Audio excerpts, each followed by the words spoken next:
This is not about freedom or personal choice. From the president. It's about protecting yourself and those around you. To governors and mayors. The silver bullet we need for full recovery is to ensure maximum vaccination. The top bosses of government employees make impactful decisions about vaccines at work. Under Mayor Michael Hancock, the city of Denver has fired 26 out of 11,000 employees for failing to follow its vaccine mandate. I'm declaring a state of emergency here in Colorado. Governor Jared Polis has taken a less pointed approach.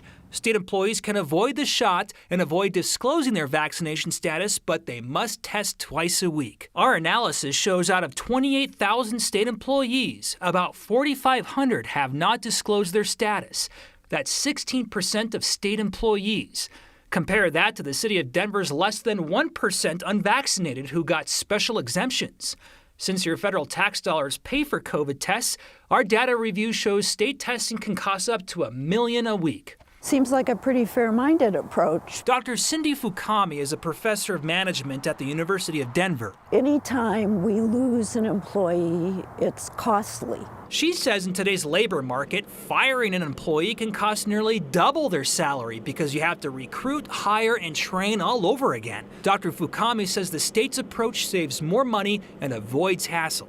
I think the good news is that it's kind of extending an olive branch in a situation that's very contentious. Our review of state data shows the Colorado Department of Transportation has the highest non-disclosure rate at 32%.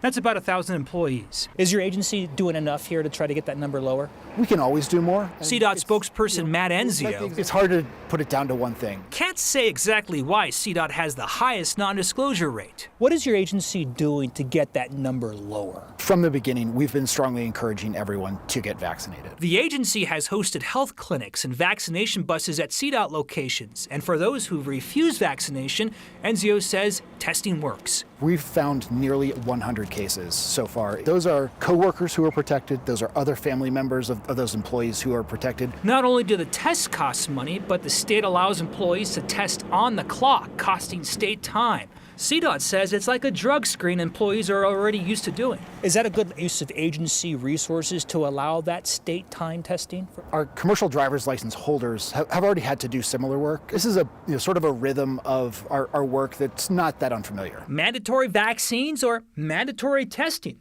The state is in a tough situation. The issue may be it's better to pay $1 million a week than to enter into a more of the unknown. Government bosses have been forced to manage a virus that can't be fired and just won't quit. Jeremy Kohola, 9 News.